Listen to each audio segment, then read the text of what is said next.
Les Esséniens, ce sont des âmes qui perpétuent le chemin de la lumière. Donc, chacun de nous, enfants ou parents de la lumière, on est venu pour continuer une œuvre que l'on a entamée en une autre vie. Olivier avait dit, si on était là, c'était qu'on avait œuvré dans d'autres vies. Puisqu'il faut s'éveiller, et c'est un processus, l'éveil. C'est un chemin d'ascension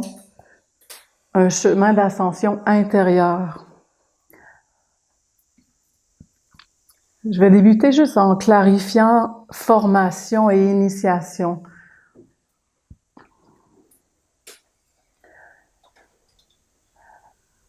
Par exemple, les formations, c'est vraiment quand on vient travailler nos 4 corps et nos 5 sens. C'est tout ce qui se fait avec la maman dans son ventre. On retourne l'été dans son ventre et à longueur d'année, on doit retourner dans ses bras pour qu'elle nous forme des corps, qu'elle les renforce jour après jour. Parce que de ce que l'on mange, dans nos pensées, dans nos paroles, dans les lectures que l'on fait, dans les rituels que l'on fait, c'est une nourriture visible et invisible. Une parole apparaît, mais elle porte un monde invisible. Une écriture est posée. On n'a pas besoin d'aller trop dans la tête. Il faut juste comprendre qu'elle était parfaite, elle a été donnée par un maître, et l'accomplir appelle des mondes. Et on doit juste être dans la réceptivité. On devient des femmes qui recevons ces semences-là, qui vont fleurir et qui vont nous parler d'une sagesse. Et donc ça, c'est l'art de manger, la nutrition. Qu'est-ce qu'on mange à travers notre respiration aussi. Et de ce que l'on ingère, la mère va nous créer des corps invisibles et subtils, jusque dans le physique, puisque tout apparaît d'un monde invisible. D'où l'art d'apprendre à respirer. Quand vous entrez dans le corps d'air, c'est vraiment une splendeur d'entrer dans la respiration avec l'âme. On doit toucher un autre monde. Le corps de terre et d'eau sont beaucoup plus près de nous dans le sens physique, tangible. Alors que le corps d'air, on doit développer une subtilité pour vraiment aller respirer, développer un état d'être pour aller dans une autre respiration. Et puis, on va en parler dans les jours à venir, simplement parce que cette respiration de l'âme, c'est vraiment l'école de Raphaël. Et dans l'école de Raphaël, c'est l'école de la sagesse. Donc, pour se créer un corps de sagesse, apprendre à respirer aux bons endroits pour renouveler notre air et puis laisser l'inconnu venir nous toucher et pouvoir apparaître dans le monde. On est né, on a eu une éducation du monde de l'homme qui était pas, c'était des mondes qui n'étaient pas en alliance avec des dieux de la lumière. Donc, on nous a pas transmis l'art de vivre avec Dieu. À l'époque de l'Égypte non déchue, c'était vraiment une structure où il y avait toute une structure, c'était la pyramide. Ils ont posé cette écriture dans la perfection.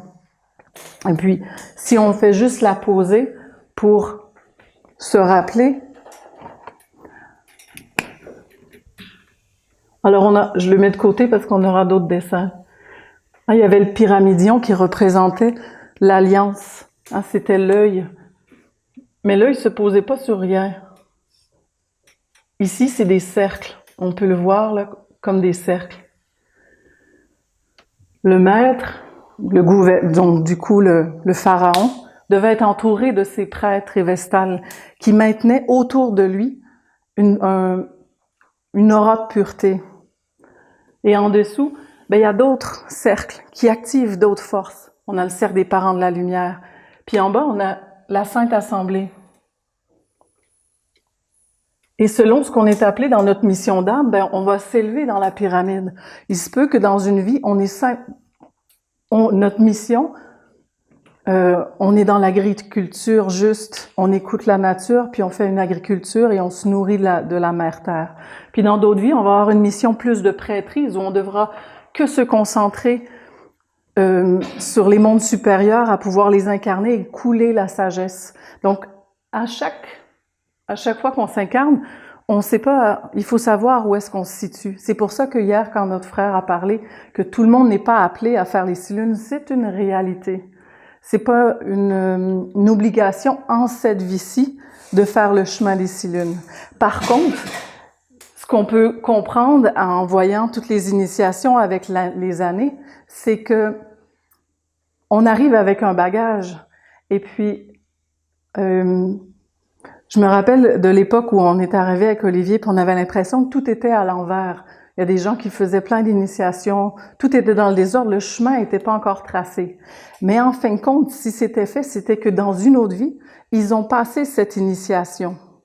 Donc, si je reviens à formation, initiation, on va le relier au bateau, et puis c'est ça que j'aimerais poser ce matin.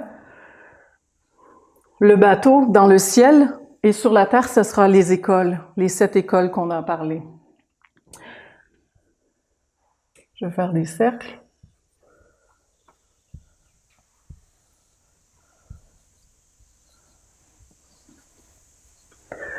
Et donc, dans certaines vies, on travaille plus certains, puis à un moment, on est appelé à passer le mât, à s'individualiser. L'individualité vient de l'alliance avec un ange. Là, on l'écoute et on est complètement au service.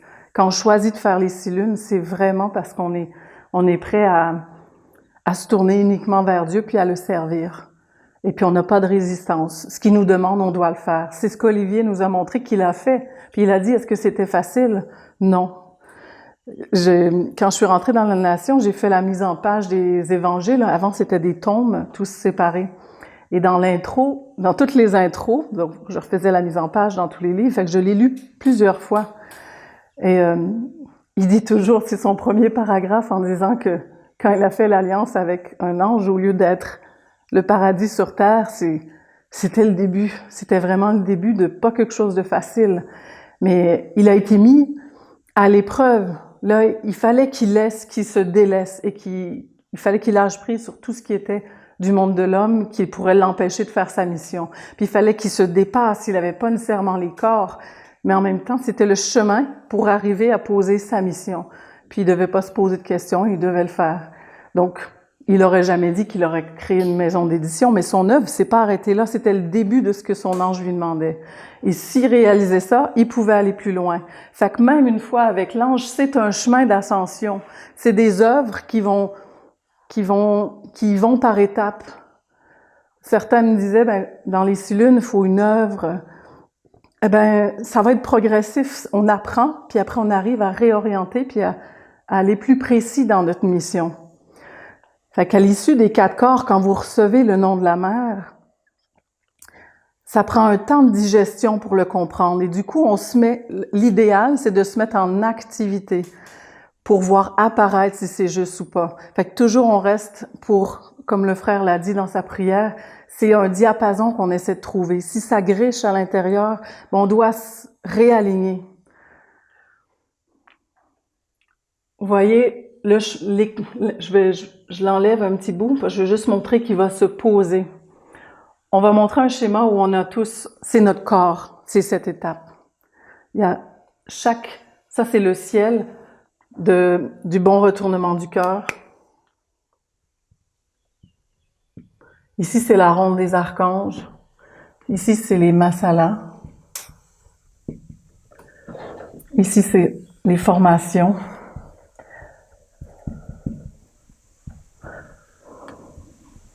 Parents de la lumière, les villages, et puis on va mettre jardin, oui, merci. C'est cette étape qu'on doit traverser, et si on n'a pas tout fait dans la perfection, on sait qu'on va repasser le cycle et on va se réincarner. La première étape, c'est arriver puis rentrer par le bon retournement du cœur. Toutes ces étapes avant, jusqu'ici on dit le bon retournement du cœur, ça correspond à la terre. La ronde des archanges, le placenta de Gabriel. On rentre dans un cercle. Il y a eu des négociations quand la tradition s'est posée, et puis ils ont tracé un cercle dans la magie. Il a dit tout ce qui est dans le cercle, on n'y touchera pas. Par contre, tout ce qui est en dehors, on y touche. La ronde des archanges, c'est vrai. Et quand on fait la cérémonie de la ronde des archanges, on consacre la corde au serpent de la sagesse. Et tout ce qui est à l'intérieur, c'est pour la sagesse, c'est pour Dieu. C'est notre tapis de prière quand on rentre. Donc c'est l'espace consacré à Dieu. L'idéal, c'est de se tenir dans la permanence de la ronde des archanges. Quand on vient de rentrer, on fait encore des actes qui sont pas nécessairement ce qu'on ferait dans le tapis de la prière. On n'est pas toujours avec notre ange, on l'a pas en conscience. Mais plus les cycles passent, plus nos corps de terre, d'eau, d'air, de feu et nos sens s'éveillent, plus on entre, plus le pourcentage de notre journée va être offert à Dieu. C'est vraiment un processus. C'est un processus d'incarnation en incarnation. Donc, c'est juste aussi pour vous inviter à prendre ça, à faire le travail qui doit être fait et de pas s'inquiéter. C'est sur le fil du temps. Et ça, c'est la maman qui parle parce que la maman, elle est patiente et elle sait que son enfant va se transformer et il va lui falloir du temps. Elle ne juge pas les contre-vertus, elle regarde son enfant, le potentiel qu'il a, puis elle accepte qu'il chute et qu'il se redresse. Donc, il n'y a pas de jugement à avoir dans la vision de la maman quand on est une maman. Donc, toutes ces étapes. Donc, ça, c'est la terre. Fait que la ronde des archanges, c'est vraiment l'eau. On rentre dans l'eau, dans le placenta de Gabriel.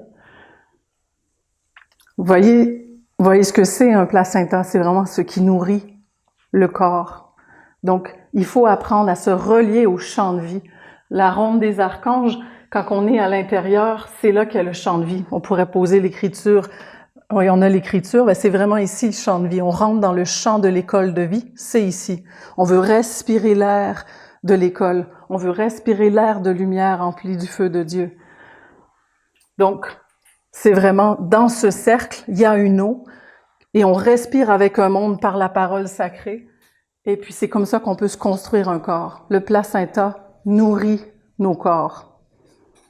C'est pour ça que tous les jours, c'est important de se placer dans la ronde des archanges. Quand on a notre bracelet, c'est la symbolique de se rappeler que je suis dans la ronde des archanges, je suis ici pour porter un ange en premier. Et je le fais pour tous.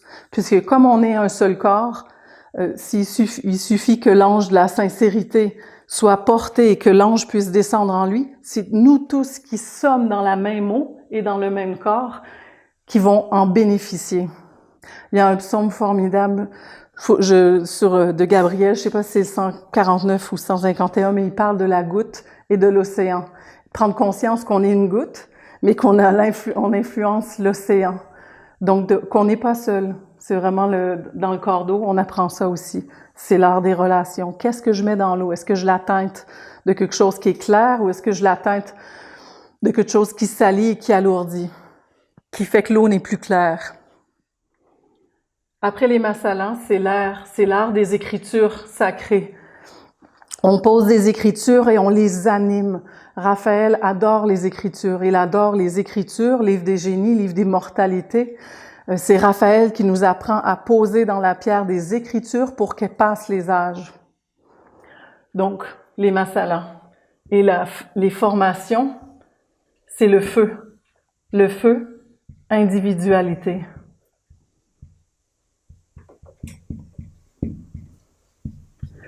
Du grand soleil, il y a des rayons qui descendent et nous, on est un rayon qui est venu s'illuminer dans notre cœur, qui est dans notre grotte secrète.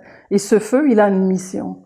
Mais à l'origine, on vient tous du Père. Fait qu'il faut reconnaître de quel Père on vient, de quel feu je suis animée. Est-ce que ça va être un feu de destruction? Alors, je suis plutôt dans le monde du néant. C'est pas un feu qui va construire le royaume de Dieu. Donc, c'est à travers nos actes, à travers ce que l'on est, il faut observer l'impact que ça a pour aussi dire, peut-être que je suis pas dans le bon feu. Mes actions ne construisent pas le royaume de Dieu. Je mets des grandes lignes simples. Hein? Et donc, du coup, tout ce qui est ici, je vais le mettre, on va le mettre comme ça, jusqu'aux 5 sens, c'est l'école de la mère, de la sagesse. Et je vais retirer ça.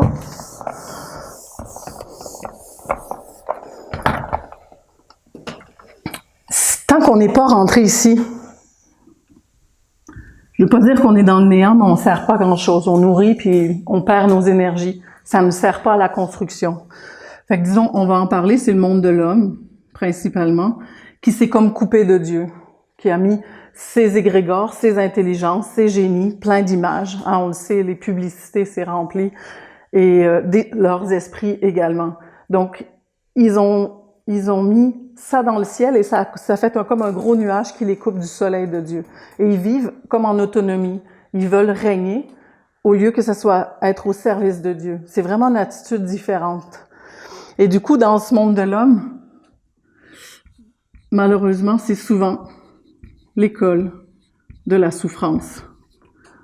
Et un jour, tu as une souffrance soit assez forte et ça peut créer un éveil. Parce qu'on se dit, mais c'est quoi le sens de la vie? Avant, tu étais hypnotisé, parce que c'est vraiment un monde d'hypnose, le monde de l'homme. Il va te répéter les mêmes choses, il va te bombarder des mêmes images, pour que, sans t'en rendre compte, tu t'animes pour ces images. Et puis les esprits viennent les images se nourrissent d'esprits, et ces esprits-là viennent t'habiter, et puis tu les sers. Fait que, parfois, il faut des événements. Et parfois, ça se passe dans les formations. Des fois, paf, on se tape un orteil, oh, j'y vais d'où? Mais des fois, il y a des éveils plus conséquents. Et il faut se dire, il y a un message, je l'ai pas entendu. Avant, on me le soufflait à l'oreille, puis là, il a fallu qu'on me tape à l'épaule, puis finalement, des fois, c'est un petit coup de pied dans le derrière pour dire, hey, OK, je m'éveille. C'est la réalité. Fait que des fois, on y retourne. C'est correct aussi. Même moi, je veux dire, j'ai envie de dire tout le monde, là, c'est pas... Fait qu'on y retourne parce que c'est le monde de l'homme qui veut sortir de nous. Puis on y passe par moi, je vois que c'est un accouchement de soi-même. Il faut comme avorter de ce qui n'est pas nous, s'en détacher, s'en désidentifier, remettre à sa juste place. Et puis, comme ça, on peut sortir la souffrance, puis après, on peut entrer dans l'école de sagesse. Fait que de nourrir tous ces organes, de participer, d'avoir fait le bon retournement du cœur, de participer au ronde des archanges et de l'activer tous les jours à travers notre culte de l'ange, participer au Masala, c'est l'école de sagesse. Et toutes ces écritures viennent nous nourrir et nous créer des corps. On s'en rend pas compte. Mais au fil du temps et de la digestion, qui est le dernier sens à réaliser, qui est le sens de l'ouïe, la sagesse, quand on monte là ici c'est les 5 sens, qui est la formation du corps du serpent de la sagesse, on peut arriver à l'initiation des 6 lunes, où c'est le soleil, elle est. Bon, c'est pas moi la grande artiste, mais vous y comprendrez.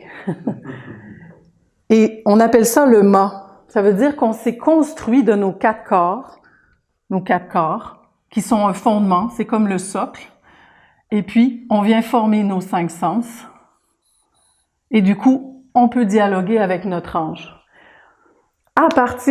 Jusque-là, c'est de la formation. C'est sûr que ça nécessite une transformation. Fait que c'est pour ça qu'on utilise le mot formation, parce qu'on se forme. On s'active, on arrive, on a une attitude. Là, on est des enfants. Ici, c'est les enfants de la lumière.